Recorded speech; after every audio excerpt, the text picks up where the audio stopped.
Welcome back for another video. My name is Josh Kasich, and today is my Spider-Man No Way Home spoiler review. So if you have not seen this movie yet and want to see this movie and don't want any spoilers, I don't know why you clicked this video when spoilers are clearly in the title. But if you accidentally click this video and don't want any spoilers, I'll give you 10 seconds to leave this video, alright?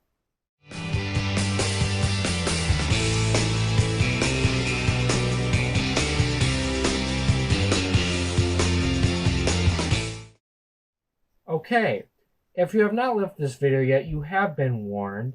So let's get into the plot. Well, it takes place right after Far From Home, where he gets Spider-Man is ousted as a murderer of Mysterio, and then gets ousted as being Peter Parker. And so he's kind of on the run now. He's webbing around with Zendaya's character Michelle.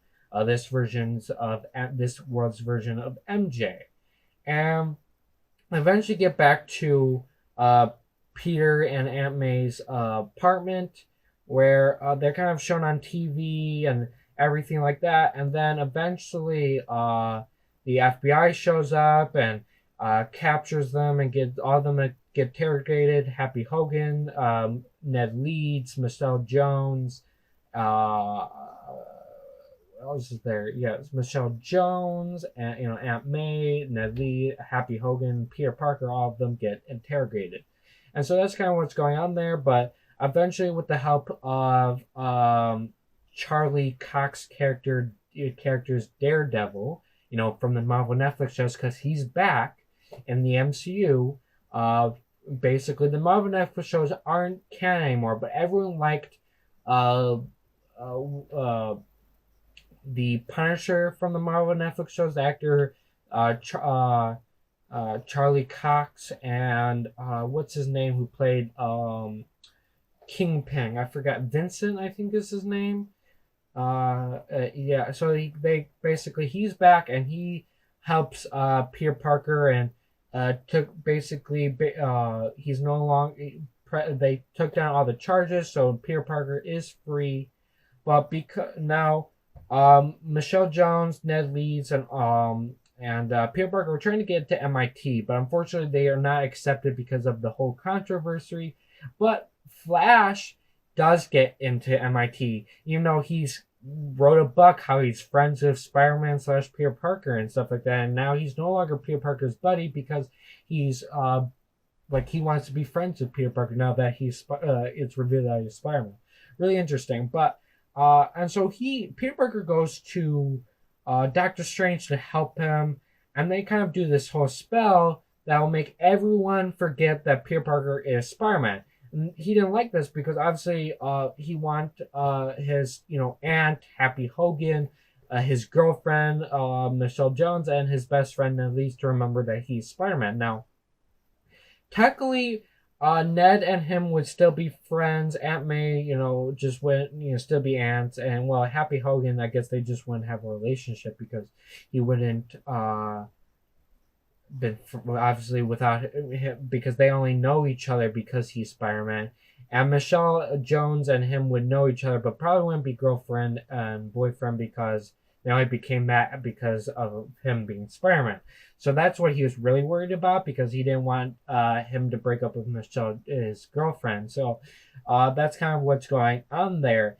And so, Doctor Strange tried to change the spell, but because he changed the spell so many times in the process, the spell messed up and kind of blasted everywhere. But Doctor Strange was able to conceal the spell and put in a thing. Now, Spider-Man calls Flash because Flash is at a party where for I guess the opening for MIT for all the joinies, and apparently a person who actually accepts people into the college was there, and so he tried to call Flash about it, but Flash said that she already left. I forgot her name, but Spider-Man kind of goes off and tries to find this woman, and they kind of meet at a bridge, and he's trying to convince her to get all three of them into MIT.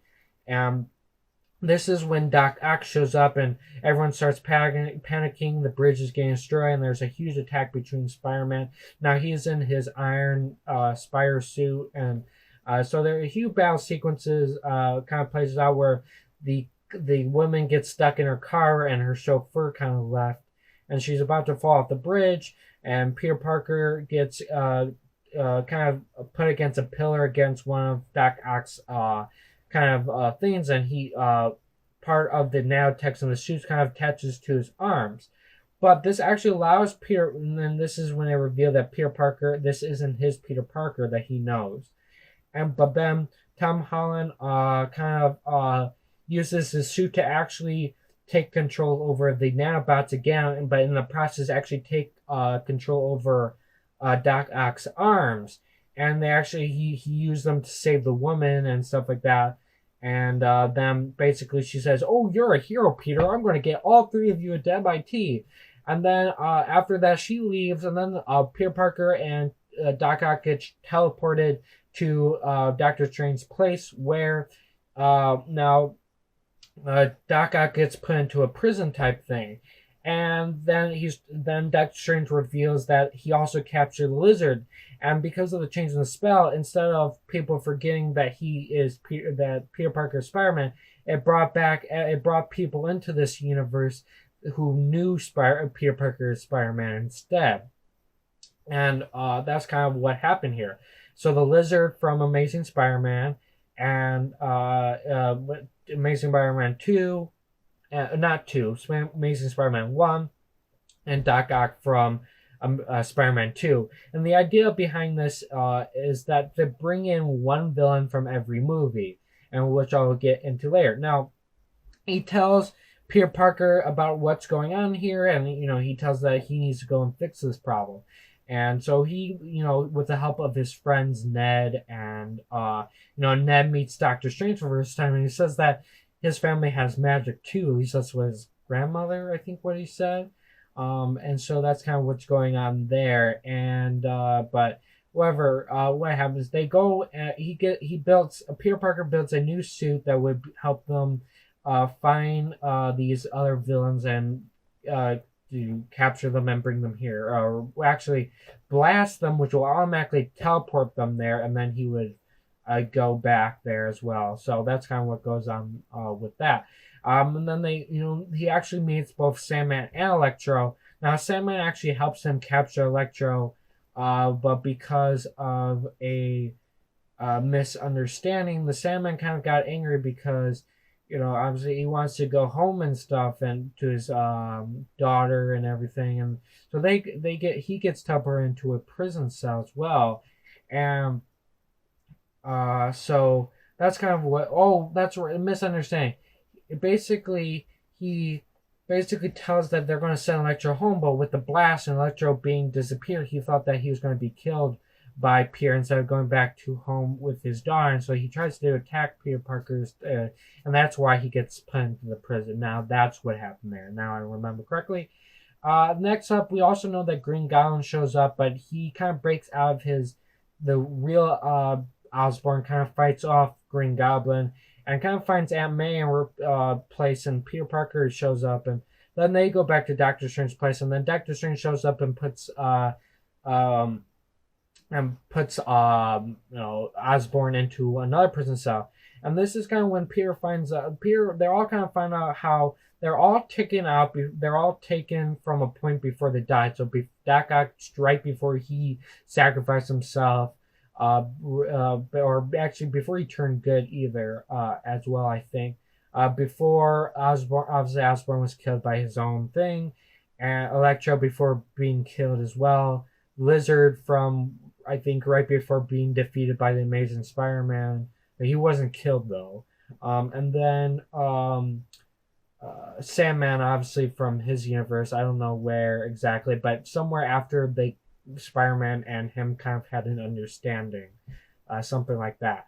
And so it's one villain from every other Spider-Man movie. So you got Green Goblin from Spider-Man 1, Doc Ock from Spider-Man 2, Sandman from Spider-Man 3, Lizard from Spider-Man, Amazing Spider-Man 1, and then and Electro from Amazing Spider-Man 2. So that's kind of what's going on with this, okay? So, but eventually Doctor Strange shows up with a box thing that's going to send them all back, and Peter Parker doesn't want them to go back and die, and so he captures the box, and Doctor Strange kind stops him, and they go to the mirror dimension where the huge battle sequences. But Spider-Man uses geometry or math to kind of defeat Doctor Strange and took the box and his sling ring and escaped. And then they all kind of go back to his to Happy Hogan's place because that's where they went. I forgot to mention that. And then he starts trying to cure them. First one he cures is Doc Ock by putting a new chip in him, but then he kind of cures Electro by putting a device on him, and Electro's device was about to get rid of all the electric in his body when sorry about that, thing fell over. When Green Goblin comes back, and then they all he convinces Electro to escape, take the device off, and a huge battle sequences where everyone escapes. Sandman, Electro kind of pushes Doc Ock out of the building. And then there's a huge battle sequence between Peter Parker and the Green Goblin, and then they Green Goblin calls his glider, which kind of breaks through. They all kind of break down to the bottom floor, and unfortunately, Aunt May was right near the door when the glider breaks through and kind of hits her. And then the Green Goblin kind of tries to blow up the place with one of his bombs, but he actually was able to, Peter Parker was able to stop it, then Green Goblin escapes. Then it seems like Aunt May is okay because she gets up and, does this talk with Peter Parker, but then delivers the speech. Great power comes great responsibility. And with that line, you die right after saying that. So unfortunately, Aunt May dies, and this really puts Peter Parker in a bad place. Now, Happy Hogan also shows up and gets arrested, and this is all over the news because Jameson had Peter Parker and all of them followed, and he shows up filming all this and trying to convince the public that Spider-Man is a menace. And then basically now Ned and Michelle are at his grandmother's place, and they saw this all on the news. And so Ned tries using the sling ring, and it actually starts to work. And he tries to call Peter here, but guess what? It ain't his Peter. It's Andrew Garfield's Peter. Andrew Garfield as Peter. He shows up. Next person they show up tried to do it again, and then it's Tobey Maguire's Peter. Now these are after their movies. So this is basically Peter Parker. Tobey Maguire is about his 40s, and this is how old his Peter Parker is. And apparently he's also he's still with his MJ. So that's kind of good to know. And Andrew Garfield, and they kind of go find Peter Parker, and they have this entire speech and saying that they have experienced the same thing he has had, and they have experienced the same dark place and everything that they've been in. And then this kind of cheers up Peter Parker, and they start making devices that would cure all 5 villains. And then they go to the Statue of Liberty that's been re-renovated back to its original color, the copper color, and adding the Captain America shield to it. Interesting. And he goes on video to J. Jonah Jameson to get all the villains to come here. So all the villains start to show up, at least the 4, not Doc Ock right away, and a huge battle sequence ensues. And the first person gets cured. Tobey Maguire uses a device to cure Sandman, and at the top in Statue of Liberty's crown. Next to be cured is the Lizard by Andrew Garfield. And then who else? And actually, Green Goblin hasn't showed up yet. But then Doc Ock shows up to thinking he's a villain again, but actually he's not. He actually captures Electro, and they put the device on Electro, and then he's cured. And then, but because of in the middle of this battle sequences, Michelle Jones kind of falls off the tower and is about to fall to her death, and Peter Parker, Tom Holland's Peter Parker, tries to save her, but he gets captured by Green Goblin, and then Andrew Garfield saves her instead, as a callback to him not being able to save Gwen Stacy, but so this is a way for him to kind of heal himself, I guess, mentally, because he's able to save, at least, maybe not be his, but, Spider-Man's girl, okay? And then, there's a battle, the Captain America shield fell off, and there's a huge battle between Peter Parker, Tom Holland's Peter Parker, and Green Goblin on the field, and he's about to murder Green Goblin, but Tobey Maguire comes in and stops him, but he gets stabbed in the back, not in a fatal spot by Green Goblin, but then with the help of Tom Holland is actually and Andrew Garfield, they're actually able to cure Spider-Man. And then, Doctor Strange kind of shows up with the box too, and unfortunately the box gets destroyed, and the spell kind of breaks out, and other people that knew Spider-Man are coming in, and so Doctor Strange had to make a new spell that would make everyone forget Peter Parker entirely. And he told Michelle and Ned that this is what's going to happen, but he'll come back and find them. And so he cures the spell, and so everyone goes back to their own timelines. Peter Parker, both Andrew Garfield's Peter Parker and Tobey Maguire's Peter Parker, and all the other villains go back to their timeline, but they're all cured, so they won't die or whatever would happen in the time that in their timelines. And then obviously everyone forgets Peter Parker. Now Peter Parker is on his own. He's kind of living life. He bought a new apartment, so this is kind of what fans been wanting, to finally be on his own.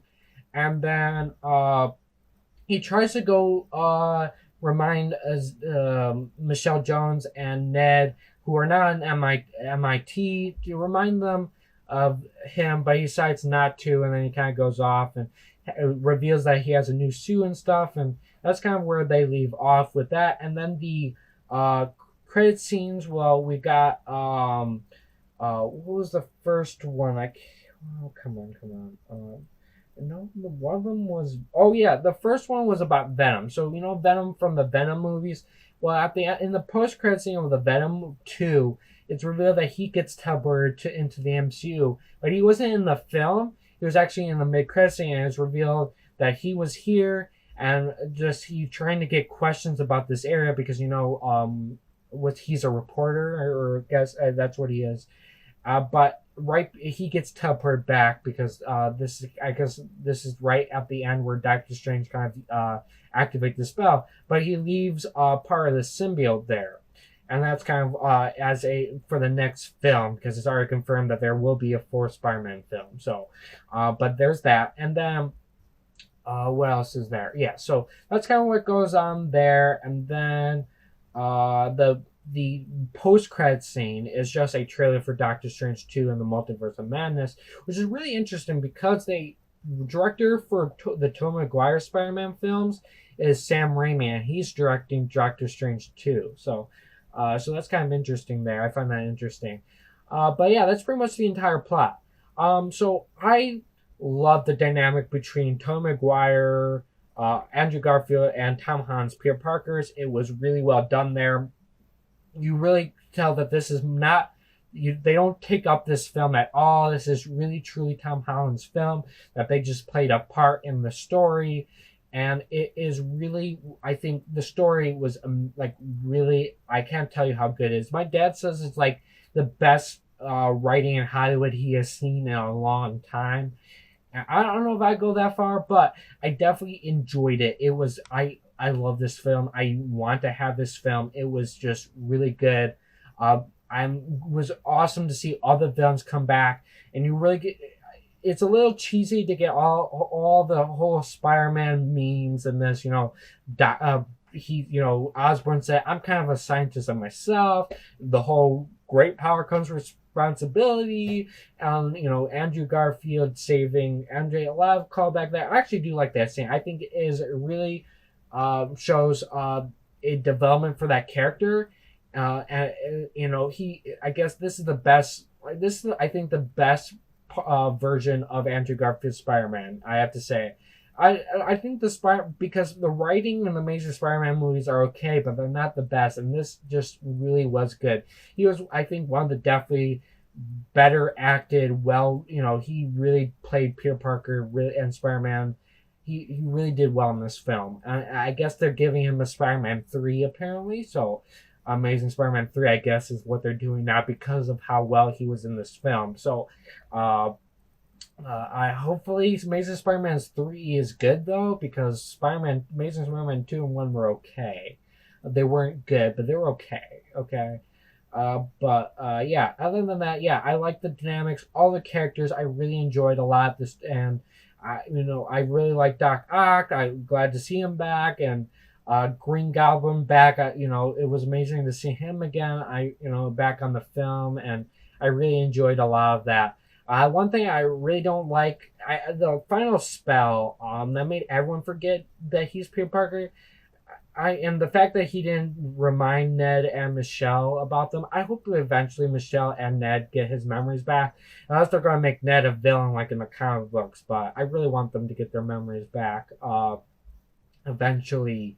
Other than that, there's that, and then there's a lot of complications with this spell because the film is mostly really, really well, except for that spell. Because if you think about it, that means the government had to forget him about it too. So how could he buy an apartment? How could he? He should not exist to anyone or to anything, not even the government. He should be just exist, but not anyone. But it's kind of weird if you really think about it. But that's the problem when you go too much into it. But other than that little kind of problematic to the writing, it was really well written, and I enjoyed all the characters, and it definitely one of my favorite Spider-Man movies in general. But yeah, that's my overall thoughts on the movie, guys. I hope you enjoyed this video. If you did, please leave a like. If you are new, subscribe and hit the notification bell so you're notified for my next upload. My YouTube channel, website link, my Twitter, my Snapchat, and Instagram are all in the description as always. And thank you. Goodbye.